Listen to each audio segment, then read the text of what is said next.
Second Corinthians 12:9. This is where Paul is writing a letter here to Corinth. And he says, "And he said unto me, My grace is sufficient for thee, for my strength is made perfect in weakness. Most gladly, therefore, will I rather glory in my infirmities, that the power of Christ may rest upon me." You know, Paul was talking about the thorn in his flesh. And, we don't know truly what that was. But I'm pretty sure that everybody should be able to relate. You know, I believe that my thorn in the flesh is mental health.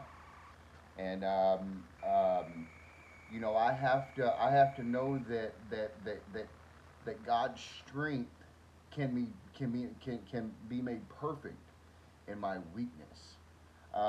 Just as Paul did. You know, that tells us that Paul had something that was a hindrance, and that he had to deal with, that he had to truly seek God to try and deal with it, to try and cope with whatever the thorn in the flesh was. You know, whatever his thorn in the flesh, as he says here. Um, we have to trust. We have to have faith. We have to we have to have determination. Um, dealing with issues, dealing with these thorns in the flesh. You know, and he says, I'm gonna read it again. And he said unto me, My grace is sufficient for thee, for my strength is made perfect in weakness. Most gladly, therefore, will I rather glory in my infirmities, that the power of Christ may rest upon me. We're going to read 10. Therefore, I take pleasure in infirmities, in reproaches, in necessities, in persecutions, in distress, for Christ's sake.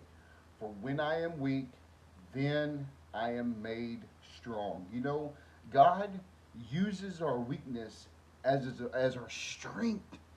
He takes the impossible to man and makes it possible. He does. But it takes work. It takes work. You know, so I have to do certain things to keep my to keep my weakness at bay.